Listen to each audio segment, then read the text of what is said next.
ça démarre. Oui, c'est bon. D'accord, ok.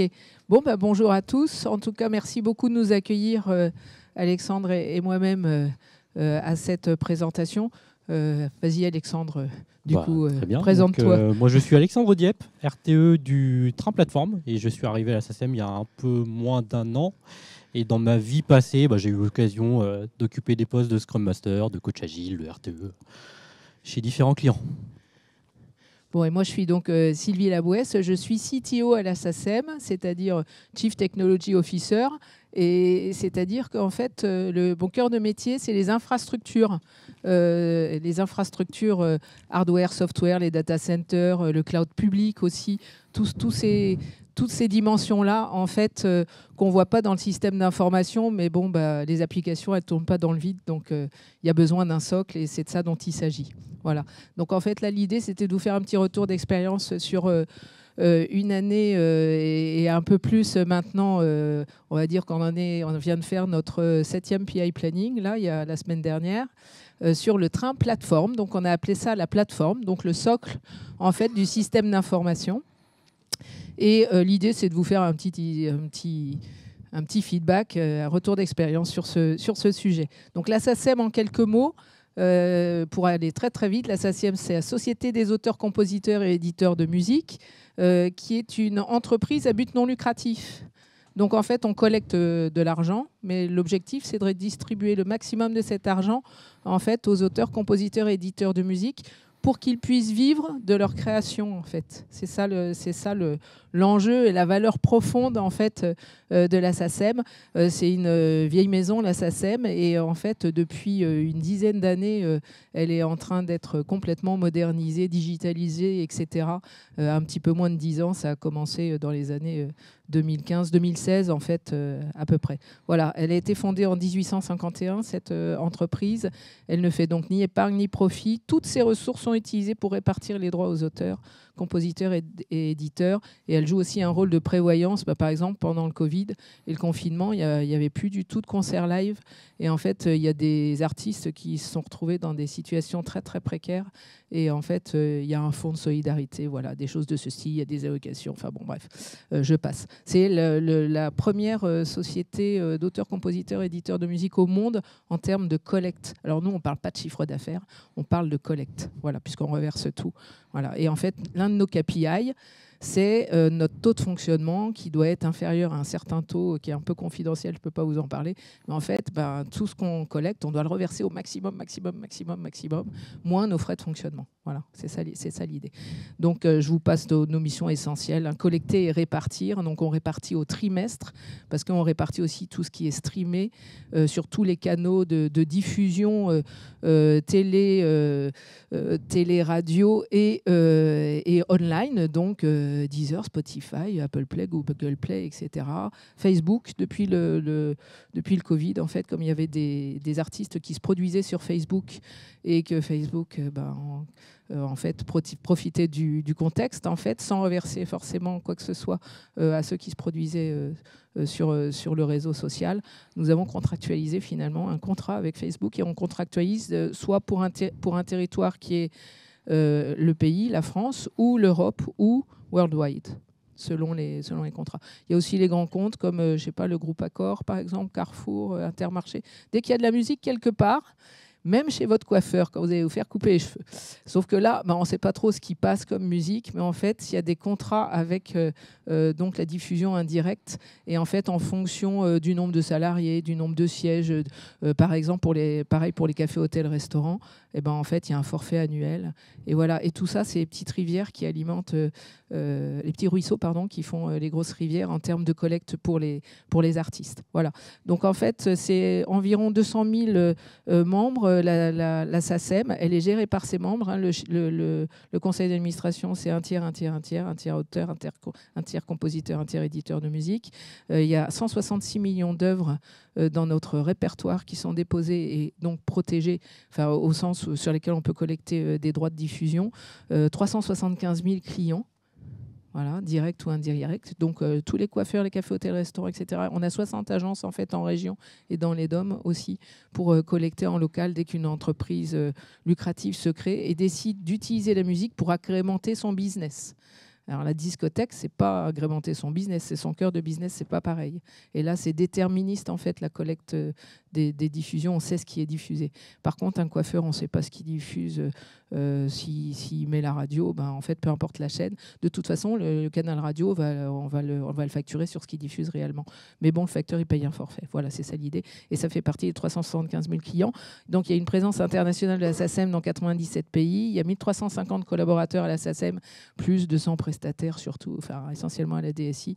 Et donc, en 2023, nous avons réparti 1 milliard d'euros de collecte auprès des sociétaires de la SACEM. Mais en fait, on collecte plus parce qu'on collecte pour d'autres sociétés d'auteurs, d'autres sociétés autour de la musique, comme la DAMI, les interprètes, c'est pas la SACEM par exemple. Donc un chanteur qui est que chanteur, pas auteur-compositeur, il va à la DAMI. La SACD, c'est pour la Société des auteurs-compositeurs du théâtre, de l'art dramatique, en fait. Donc la musique des théâtres, les sketchs, etc. Tout ça, c'est d'autres. Il y en a une vingtaine dans l'écosystème. Des fois, on collecte pour eux. Ils n'ont pas le système d'information suffisant pour pouvoir opérer ces opérations. Voilà.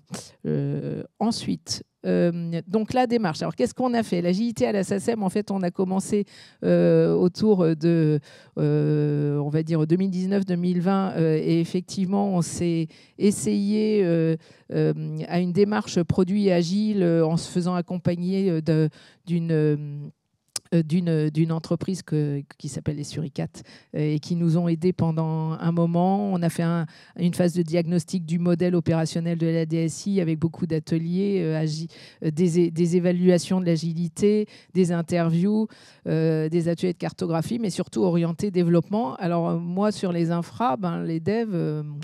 j'étais pas trop embarquée dans le truc avec mes équipes. Et puis, bon, en fait, finalement, il y a eu un changement de DSI.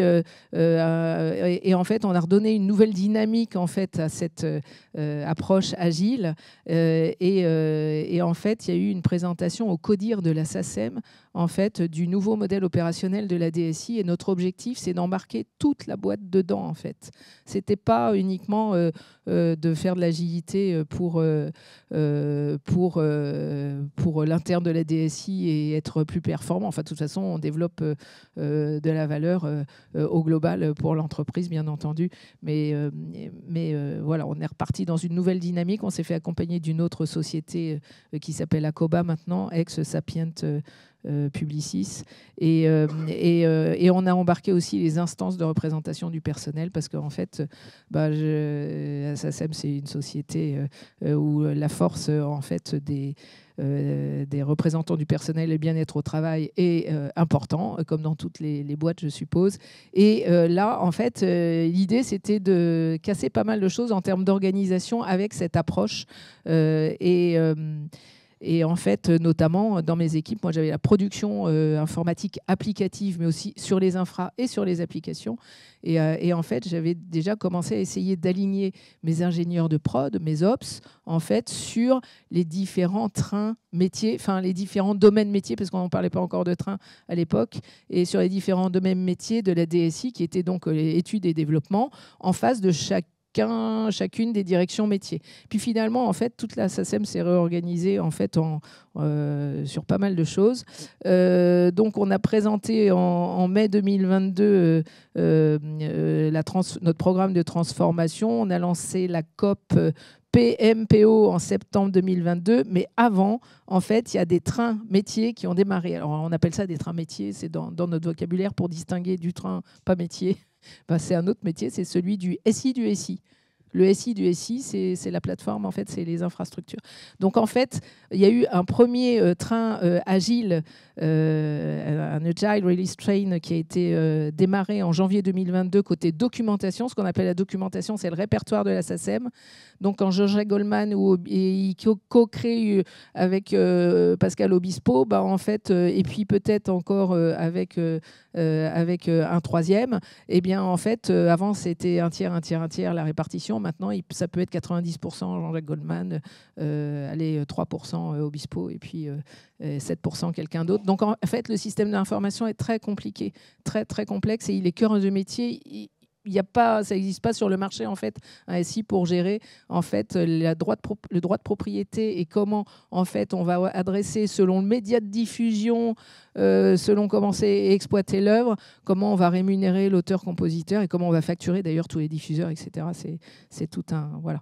Donc en fait là la doc c'est tout ce qui est donc le répertoire des de nos artistes, en fait.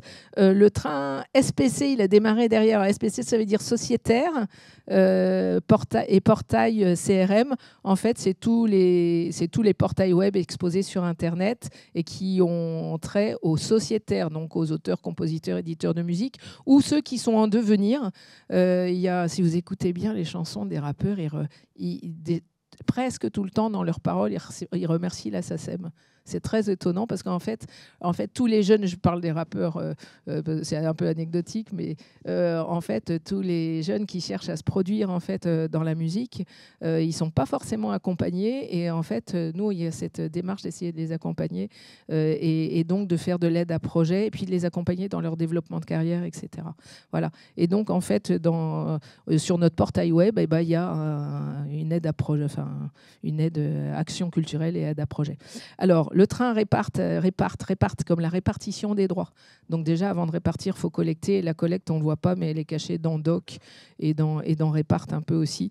Et donc là, le train répartition, c'est celui qui finalement, au bout d'un moment, une fois qu'on a facturé, comme on n'a pas le droit d'avancer l'argent avant de l'avoir sur nos comptes, puisqu'on est une société à but non lucratif, etc. Enfin, on n'avance pas d'argent, en fait. On n'en a pas en propre. Et donc, du coup, la répartition, en fait, c'est l'acte de calculer en fonction des diffusions qu'il y a eu sur le dernier trimestre, le dernier semestre, voire l'année dernière, pour les cinémas. Les cinémas, c'est tous les 6 mois. La télé, c'est tous les 6 mois. Les digital service providers, là, Google Play, Apple Play, Deezer, Spotify, ça c'est plutôt tous les jours qu'on reçoit. Enfin, on reçoit des fichiers tous les jours, mais en fait on les facture aussi. C'est le premier qui facture, entre les différentes sociétés d'auteurs, souvent qui gagne notamment sur tout ce qui est conflit, parce qu'il y a des conflits de propriété des fois sur les œuvres. Bref, voilà. Dernier train qui a démarré, train métier, c'est le train client. Donc fin 2022, et le train client, c'est les fameux coiffeurs et compagnie, enfin ceux à qui on facture, quoi. Voilà. Et donc en fait, dans tout ça, alors qu'est-ce qu'on avait décidé ? Pardon, on s'est fait en juin 2022 un petit séminaire au niveau du CODIR DSI où on s'était dit avec le CIO, on s'était dit les équipes de prod, on va les aligner en face de chacun des trains métiers, puisqu'en fait, moi, parmi mes ops applicatifs, il y avait des personnes qui connaissaient bien, enfin, qui étaient un peu spécialisées sur la doc, sur le portail sociétaire, sur la répartition, sur la partie gestion client, etc. Donc, l'idée, c'était que mon organisation, en fait, soit alignée en face de ces trains métiers. Et puis, on s'était dit option 2, mais un peu plus tard, c'est que ces équipes-là, elles basculent organisationnellement dans les trains métiers. Et ça, on s'était envisagé pour 1 an ou 2 plus tard. Et puis finalement, on l'a fait tout de suite. En fait, en juin 2022, on s'est tous dit au niveau du CODIR DSI, c'est ça qu'il faut faire. Tout de suite. Les gens au plus près. Et faire en sorte que les trains métiers soient le plus autonomes possible. Voilà, sur leur if you build it, you run it, c'est une des valeurs, quoi. J'ai pas vous le savez mieux que moi, voilà. Donc en fait, finalement, ça a nécessité alors des passages en CSE, etc. C'est la vraie vie. On peut pas péter une organisation comme ça sans demander l'avis aux collaborateurs. Donc c'est ce qu'on a fait. Et aussi aux instances de représentation du personnel, il y a eu une enquête. Enfin, on est passé, je crois, 1 fois par mois en CSE pour réexpliquer, etc. Et puis, fin décembre, ça a été acté. De toute façon, on était les pieds dans les starting blocks. Donc, en fait, on a basculé en fait les ops applicatifs qui étaient dans mon domaine infra et opération. On les a basculés dans les système teams en fait des trains métiers. Et puis, on a commencé à mettre en place la gestion du portefeuille DSI. On a lancé aussi une COP nouvelle, qui est la COP Manager. Et moi, je vous avoue qu'en termes de retour d'expérience, j'ai beaucoup aimé en fait, les évolutions dont vous avez parlé, Odile, tout à l'heure, parce qu'en fait, les managers, dans tout ça, dans SAFE, on n'en parle jamais. Et en fait, le CODIR DSI, pendant 6 mois, on ne savait pas trop... Enfin, bon, bref, et puis moi, en fait, j'ai ramé pour rattraper le courant, quoi, en fait, et parce que par manque d'embarquement, en fait, je dirais, du management, alors que notre job, moi, ce que je considère mon job au jour d'aujourd'hui, en dehors de la vision de mon cœur de métier, c'est aussi d'accompagner la transformation et donc d'être le véhicule, en fait, du cadre de travail. Et là, le cadre de travail, on l'a j'en ai pas parlé dans le détail, mais en fait, on a adapté, enfin, on n'est pas safe by the book, et on a produit un cadre de travail avec les équipes et qui est partagé par tout le monde et que les RTE, les Scrum Masters doivent mettre en œuvre. Voilà. Alors, donc, en fait, donc la COP Manager est lancée, bref, et le lancement aussi de la COP Scrum Master et RTE, donc en avril 2023. Et donc, en mars 2023, donc depuis un peu plus d'un an maintenant, on a lancé ce Agile Release Train sur la plateforme. PLT, c'est la plateforme, donc les infrastructures. Et puis, en fait, dans le cadre de la plateforme, il y a toute la partie plateforme CD. Continuous Development, c'est un des produits de la plateforme. Et donc, en fait, notre job, c'est aussi de tirer en fait, la démarche DevOps au travers d'une plateforme pipeline CD, on va dire CI/CD, mais plutôt pipeline CD jusqu'au bout du cycle, en termes de produits et de processus. Voilà. Bon, il y a d'autres trains qui ont été lancés derrière, je vais aller vite. Alors, le train plateforme, qu'est-ce qui n'allait pas? Je vous en ai... Enfin, à fin 2022, alors on parle de ce qui allait pas, mais il y avait plein de trucs qui allaient quand même bien, parce que sinon, voilà. Déjà, on avait dans les trains métiers, il n'y avait pas de compétences Ops au sens SysOps, DevOps, enfin ingé système, c'est un métier. Ingé système Unix, c'est un métier. Ingé réseau, c'est un métier. Ingé sécurité, c'est un métier. Enfin, c'est tous des métiers, mais c'est des métiers très spécialisés, en fait, très d'expertise. C'est des niches d'expertise. Aucun DBA dans les trains métiers. Alors, en fait, j'avais une équipe de DBA, elle a été ventilée dans les différents trains, sauf qu'il y a plus de trains que de DBA. Donc ça, c'est un sujet et ça reste un sujet. Voilà. Et on est une petite boîte, en fait, la DSI, on est 340 personnes sur 1350 employés. Et en fait, sur les 340 personnes, côté train plateforme, avant infra-opération, c'était une centaine de personnes. J'avais aussi les tests dans mes équipes et les ops applicatifs. Tout ça, on l'a basculé dans les trains métiers verticalement pour que ce soit au plus près. Voilà. Alors, donc, en fait... dans les trains métiers, comme il n'y avait pas de compétences Ops applicatifs et DBA, on les a ventilés. Il y avait un peu un effet boîte noire et le mode guichet. Vous savez, tiens, tu peux me faire 5 VM de 5 machines virtuelles avec une base de données XX et puis un moteur d'application, etc., etc. Pour demain, s'il te plaît, c'est quoi le projet? C'est quoi le dimensionnement? Puis nous, on n'a pas que ça à faire. Et puis, puis aucune planification. Enfin, bref, tout en mode guichet et en mode urgent, comme s'il demandait une VM, c'était gérer un incident, quoi. Alors, donc là, on a un sujet, c'est la compatibilité, l'accostage avec ITIL, en fait. Et ITIL, c'est un référentiel de bonne pratique aussi, c'est pas rigide, ça s'adapte, mais en fait, il y a quand même des choses à respecter, quoi. Donc d'ailleurs, en transverse, j'ai gardé tout ce qui était le pilotage de la qualité de service, de tout, justement pour faire contrepoids, parce que la qualité de service, en fait, dans les trains métiers, c'est pas leur fibre, c'est pas leur ADN. Nous, c'est notre ADN, en fait. Il faut que ça marche. Alors bon, jour et nuit, surtout sur le site web, mais il faut que ça marche, quoi. Voilà, tout le temps. On est là aussi pour adresser le service level attendu par les clients. Bref, donc mode guichet, ça allait pas. Les sujets d'obsolescence, alors c'est pas qu'ils n'étaient pas adressés, c'est qu'ils n'étaient pas adressés au bon rythme. Quel poids j'ai pour dire vous migrez tous de Red Hat vers Red Hat vous migrez tous de base de données version machin vers base de données version machin, et tout de suite, et avant la date de fin de support, 30 juin, Red Hat 7, d'accord, 30 juin 2024, là, voilà, 485 machines à migrer. En fait, ce n'est pas un parc énorme, hein, la SACEM, c'est 1300 machines, mais enfin bon, bref, voilà. Et donc, en fait, le poids, il n'est pas évident. Et puis, en fait, chacun dit, c'est bon, moi j'ai autre chose à faire, hein, j'ai de la valeur à délivrer pour mon métier, donc tes paliers techno, on les fera après. Ah ouais, quand je ne sais pas. Voilà, c'est ça. Voilà. Donc, en fait, ça, c'était un vrai sujet. La prod était toujours prévenue à la fin. Je vous en ai déjà parlé. Je le fais dans ce sens-là. Là. Et puis, peu de standardisation et de services proposés, en fait.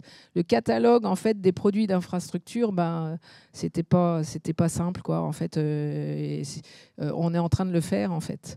Voilà. Et en fait, on fait tout sur mesure, on faisait tout sur mesure.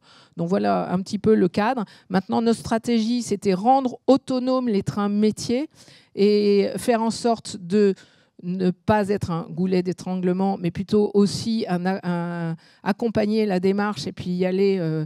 On est dedans, quoi. On est dans le même train, en fait. On est dans le même TGV. On n'est pas le petit train sur sa crémaillère à côté et puis dans lequel on charge des trucs dans les wagons et puis on a de plus en plus de mal à tirer, en fait. Non, nous aussi on veut aller à la même vitesse que les autres parce qu'on est là pour ça, en fait. On n'est pas là pour ralentir, on est là pour accompagner l'accélération et aussi la modernisation. Et la modernisation, c'est toute cette dimension de... Alors on est dans le cloud public en partie depuis déjà, j'ai lancé la landing zone cloud public en 3 lettres, enfin de toute façon ils sont tous en 3 lettres, non, bon, pas tous, bref, depuis quelques années, en fait, en 2018, on a la chance d'avoir pu accélérer, en fait, le développement du système d'information de cette façon. Voilà, aussi, sur des nouveaux produits, mais maintenant, en fait, ce qu'on veut faire, c'est encourager l'adoption et la montée en compétence, en fait, des systèmes teams, qui est donc mes anciens ops, et puis faire en sorte que les systèmes teams, la système team, c'est aussi toute la team du train métier. C'est pas que les ingés qui viennent des ops, c'est aussi d'autres personnes qui doivent monter en compétence sur le socle d'infrastructure. Donc il faut aussi que maintenant les managers des trains métiers prennent en charge cette montée en compétences. C'est très important. Il faut proposer en fait, notre objectif, c'est de proposer sur notre on-premise, donc en cloud privé, une offre comme si on était en cloud public et qu'en fait, on masque la complexité pour des ingénieurs DevSysOps, DevSysSecOps, FinOps, on devrait dire maintenant, qui n'ont pas forcément ça dans leur fibre et dans leurs compétences, et masquer la complexité, en fait, en proposant des services un peu sur étagère. Voilà, c'est ça, en fait, notre sujet pour accélérer, moderniser, diminuer les risques liés à l'obsolescence en donnant du rythme. Et en fait, vous allez voir qu'en fait, maintenant, on intervient dans les PI planning des autres trains métiers. Et nous-mêmes, dans nos PI planning, nos trains métiers sont nos business owners. Enfin, je vais laisser Alexandre, mon RTE, dont je suis fière, présenter la suite sur ce qu'on a mis en place jusqu'ici. Je te donne la zapette. Voilà. Alors, qu'est-ce qu'on a dans le train plateforme ? On a 6 équipes. Parmi ces 6 équipes, en fait, on a une équipe qui s'appelle Usilo, qui met en place tous les outils et les produits pour la plateforme CI/CD. Elle propose également tous les outils pour tout ce qui est testing, pour gérer la partie code source, et elle gère également toute la partie licence de nos produits d'infrastructure, enfin au moins une partie. On a une deuxième équipe qui est l'équipe Mario, qui, elle, met en place une plateforme d'API hybride à destination des trains métiers pour qu'elles-mêmes elles puissent construire et gérer leur build d'API. On a une troisième équipe qui est l'équipe IAM, qui gère pour le cadre de la SACEM toute la partie référentielle utilisateur, donc les utilisateurs externes ou internes à la SACEM. On a un vaste sujet dessus. Et ensuite, on a l'équipe middleware, comme son nom l'indique, qui gère tous les produits de middleware, donc tout ce qui est partie supervision, ordonnancement, conteneurisation, centralisation des logs. Et enfin, on a nos 2 équipes socles, entre guillemets. Donc, comme vous l'a dit Sylvie, l'équipe cloud privé qui gère toute notre infrastructure on-premise. Et enfin, on a l'équipe cloud public qui gère, elle, toute la partie infrastructure cloud. Donc, on passe par AWS. Voilà. Donc, en termes de taille sur le train plateforme, on est environ, tout confondu, 50 collaborateurs. Voilà. Et on a 12 business owners, voire 13, voire 14, je ne sais plus. Ça dépend du temps. 5 domaines métiers. Bon, on en reparlera juste après. Voilà. Et en quelques chiffres, on a environ un quart de nos projets qui sont sur le cloud AWS et 3/4 encore qui sont sur nos infrastructures on-premise. Et ça n'a pas vocation à trop évoluer, je pense, en termes de ratio, parce que le cloud, ça coûte cher. Alors, comment il fonctionne notre train? Quand on a lancé, alors c'était avant que j'arrive côté SACEM, mais quand le train plateforme a été lancé, on avait les 6 équipes qui étaient en Scrum. Sauf que ça marchait pas très bien. Pourquoi ça marchait pas très bien? Disons qu'une équipe qui gère l'infrastructure on-premise, qui fait 70 à 80, voire 90% de run, faire des sprint planning pour planifier 10% de build, ça commençait à être compliqué. Donc, on a pris le parti, alors je crois que ça date de novembre-décembre de l'année dernière, à basculer cette équipe plutôt en command, pour le coup. Et bon, on parlera des résultats juste après. Juste la particularité par rapport à cette équipe en command, c'est que les engagements qu'elle prend... Alors déjà, elle assiste à toutes nos cérémonies safe, que ce soit les PI planning, inspect and adapt, les darting, etc. Et l'engagement qu'elle prend sur le build ou également sur le run, comme n'importe quelle autre équipe, c'est un engagement et elle essaie de s'y tenir du mieux qu'elle peut. Hop. Donc, le bilan après un an, un peu moins d'un an et demi par rapport à cette transformation, déjà, maintenant, on livre au fil de l'eau. Alors, on livre pas...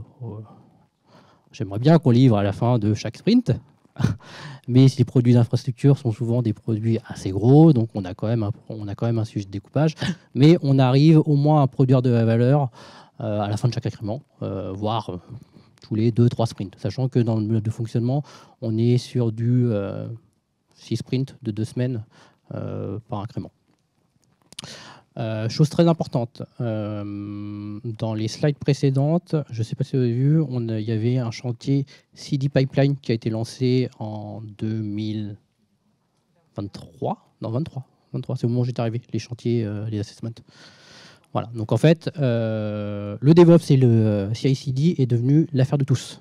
C'est-à-dire que notre DSI, Paul Cohen-Scali, a décidé de sanctuariser une enveloppe budgétaire pour que l'ensemble des trains puissent adresser ce sujet-là. Donc ça veut dire qu'au lieu d'avoir 100% de notre budget pour adresser les sujets métiers, là on a un ratio plutôt 70-30, 80-20, pour adresser les chantiers DevOps, mais aussi les chantiers remédiation de sécurité, et ainsi de suite. Donc en fait, tout ce qui est DSI for DSI, on a une enveloppe budgétaire qui est sanctuarisée, et ce qui fait que nous, ça nous facilite quand même beaucoup notre travail.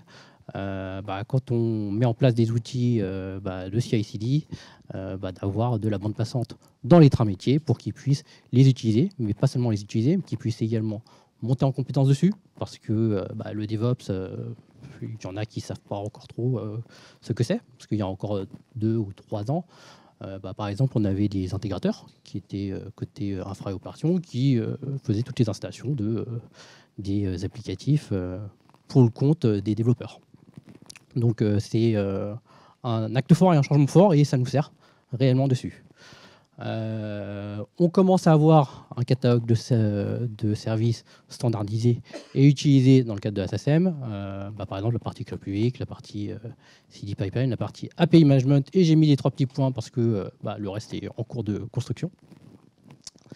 Et je vous ai mis également 2 indicateurs. Le premier, en fait, c'est le squad health check qu'on passe tous les trimestres, donc juste avant les PI planning. Donc chaque Scrum Master fait le squad health check en rétrospective avec chacune de ses équipes. Et là, on voit qu'il y a quand même une majorité de vert, il y a encore un peu de jaune, et il n'y a plus de rouge. Alors, la partie rouge est quand même saisonnière. Par exemple, l'équipe de la première ligne,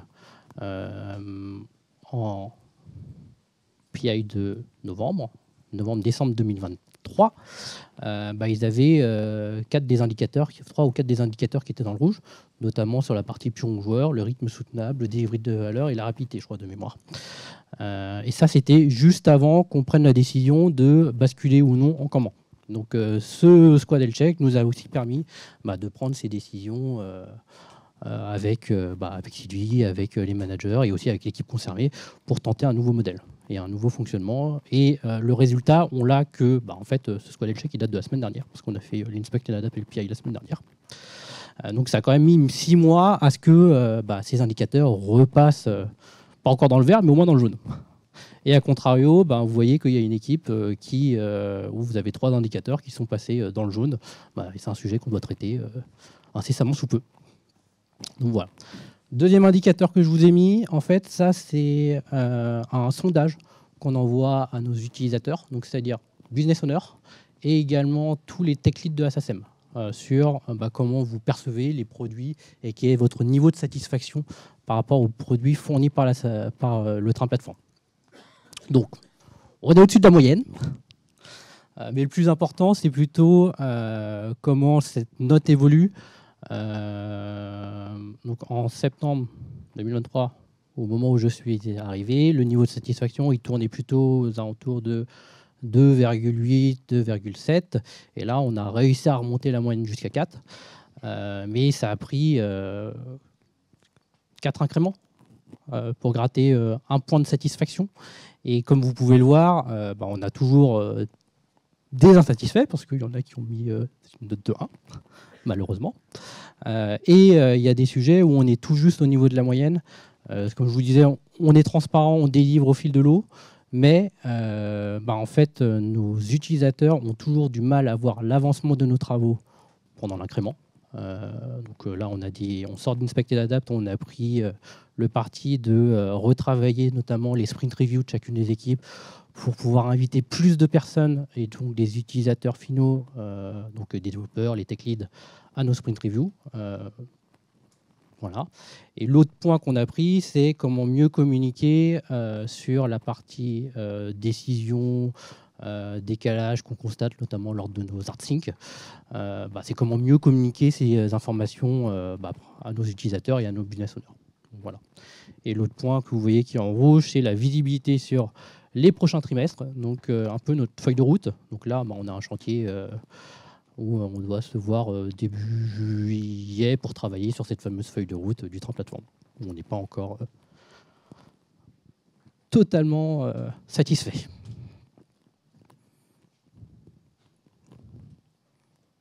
Non, il veut pas. Qu'est-ce qu'il nous reste à faire? Parce que là, je vous ai présenté la partie sympa. On a un gros problème, c'est qu'on n'a pas de portfolio DSI pour DSI. Donc le fameux LPM dont on a parlé ce matin.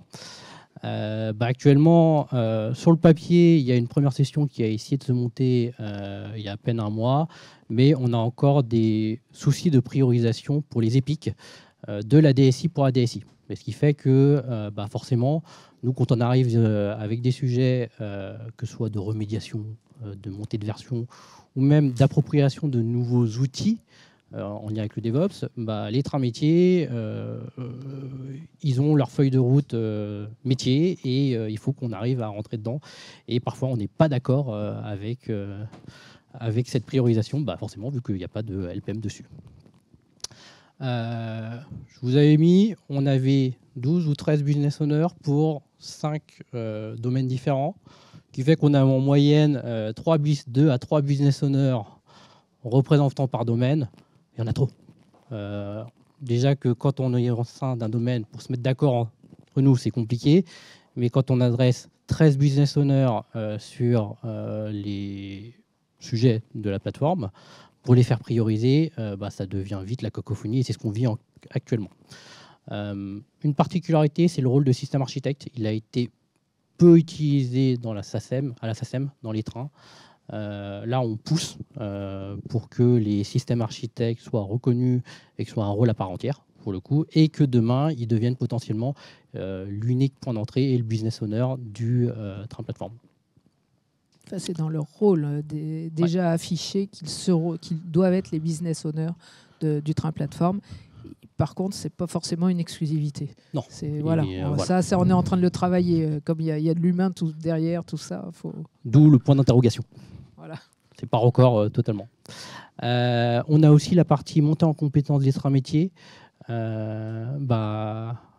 Le cloud public, AWS, ça nous demande des compétences spécifiques que n'ont pas forcément les équipes qui avant travaillaient sur la partie infra on-premise. Pareil, on a certes des ingés SysOps qui ont été dispatchés dans les trains métiers, mais actuellement, ils sont dans la system team et cette system team a encore parfois du mal à parler au nom du train en question, mais elle parle souvent au nom de l'équipe System Team. Donc, il y a encore cette barrière-là qui reste à casser. Et enfin, dans le train plateforme, l'adoption du cadre de travail. On a encore des villages gaulois dans le train. Un peu plus. Sur 6. Un peu plus. Il y a un autre bout qui est nulle part, mais qui est aussi... on a 80% des collaborateurs qui ont compris l'intérêt de ce cadre et qui s'y sentent très bien dans ce cadre. On a 20% où ils étaient plutôt réfractaires et là, en fait, on est plutôt passé au stade de l'acceptation, mais on sait qu'on a encore du travail à faire avec eux. Même après 1 an et demi de transformation, de coaching, de tout ce que vous voulez, je pense qu'on en a encore on a encore du travail. Donc, voilà. Des questions.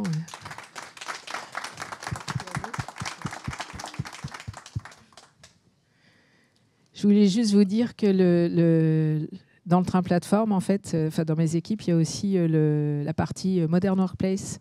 Et en fait, c'est en dehors du train plateforme, mais on a lancé un tramway. Et je trouvais ça très intéressant, votre remarque tout à l'heure, Odile, sur il peut y avoir des petits trains, en fait. Voilà. Et c'est un tramway, ils sont 12, 13 personnes, pas plus. Et on a lancé ça, en fait, fin janvier. Voilà. Bonjour, merci beaucoup. J'ai plein de questions. Peut-être je vais essayer voilà, je vais essayer de prioriser. J'ai des questions très basiques. SDM, c'est quoi?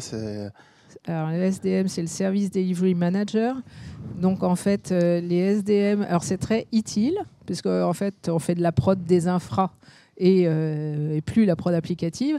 Donc, en fait, on doit tenir une qualité de service et cette qualité de service, ça se pilote. Donc, on doit mesurer la disponibilité de chacun des services. En fait, on la mesure pour tous les trains. Il y a un service delivery manager dans mes équipes, dans une équipe un peu à part, de pilotage de la qualité de service et qui supervise aussi en centrale tout le système d'information. Voilà. Donc, objectif de collecter en fait toutes les disponibilités ou indisponibilités, de sortir un indicateur mensuel et d'accompagner les trains métiers à piloter leurs cellules d'incidents majeurs. Ce qu'ils ne savent pas faire, ce n'est pas dans leur gène, on va dire. Comprendre que la gestion des incidents, c'est important et que son seul objectif, c'est de rétablir le service au plus vite et non pas de trouver la cause.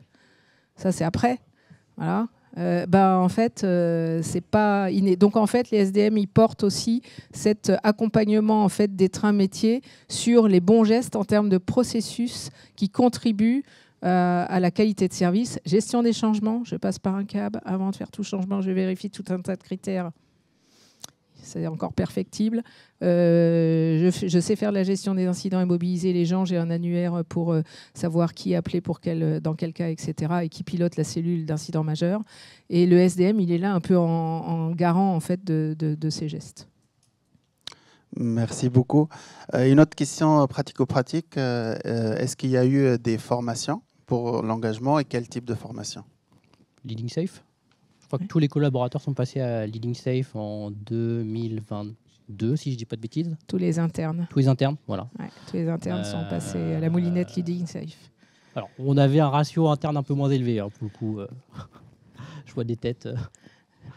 Et oui, par rapport au budget, c'est quand même un budget, hein, c'est un investissement. Et en fait, c'était intéressant ce que vous disiez aussi tout à l'heure sur le fait qu'à un moment, il faut investir, puis à un moment, on doit mesurer le retour sur investissement. En fait.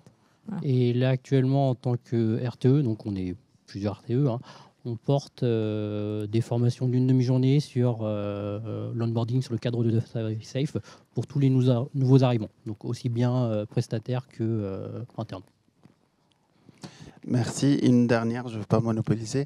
Vous avez expliqué qu'il y a un contexte politique, il y a un CA, il faut essayer de réduire aussi les frais de gestion. Comment évoluer dans tout ça? Est-ce qu'il y avait des freins de prise de décision? Est-ce qu'on attendait des AG? Comment ça se passe tout ça? En fait, on ne fait pas une transformation agile à grande échelle uniquement pour se faire plaisir. En fait, on l'a fait pour... la SACEM, elle a beau être leader sur son marché.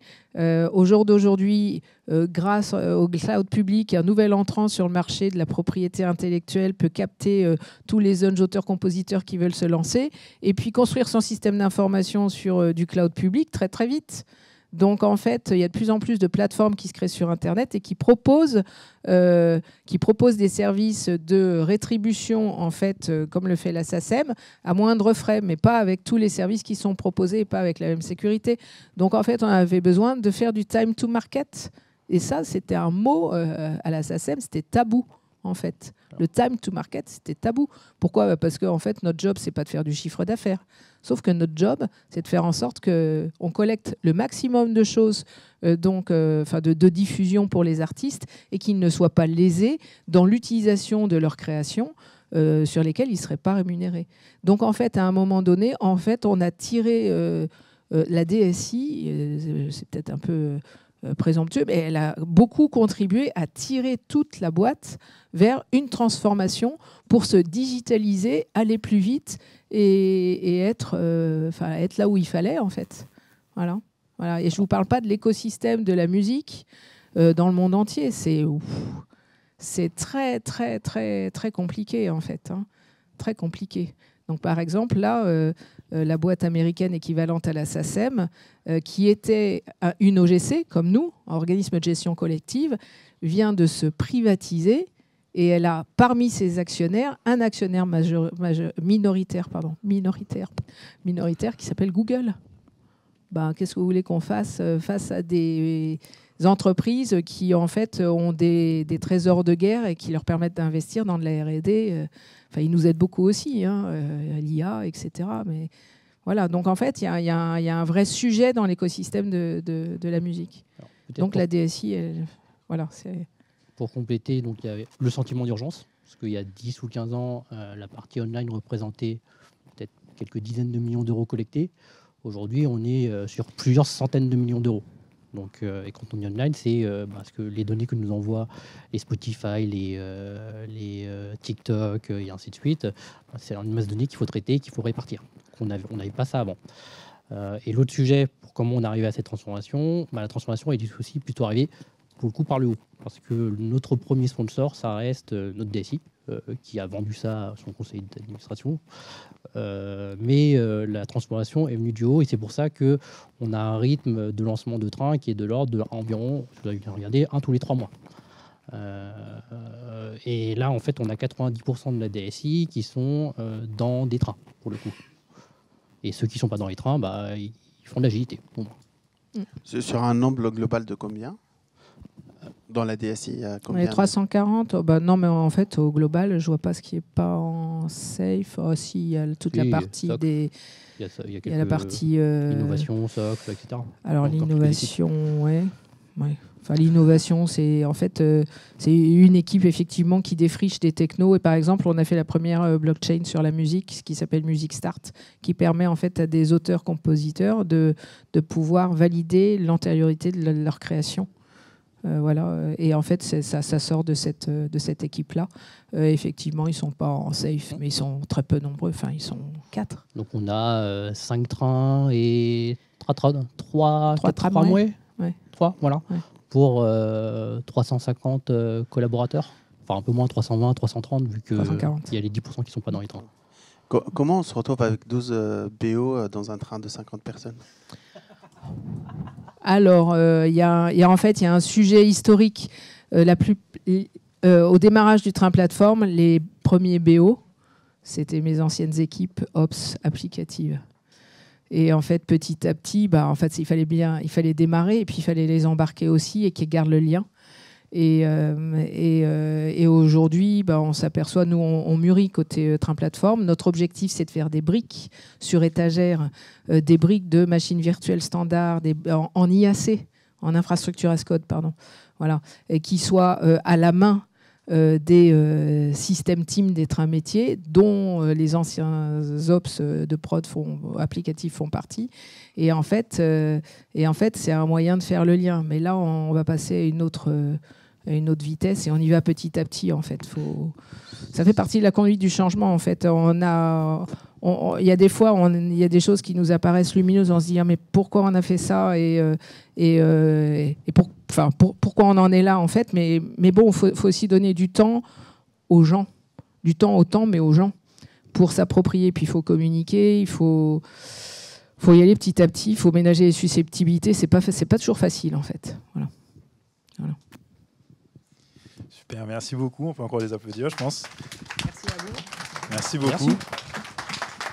Bon, ils ont fait un travail ils ont fait un travail difficile. Ils ont parlé juste avant le déjeuner. Je pense que je vois des étoiles dans les yeux là. On va aller déjeuner. Je vous propose qu'on aille déjeuner. On a reposé effectivement encore ce QR code. On vous invite à voter pendant que vous restaurez. Donc ici, vous pouvez vous diriger directement vers. Vous pouvez vous diriger directement effectivement vers le repas. Et on a aussi, je ne sais pas si vous avez constaté, on a un espace fresque jusque-là, donc un espace participatif. Vous pouvez aussi vous y rendre pour poser vos idées et puis dessiner aussi avec notre animateur. Voilà. Merci.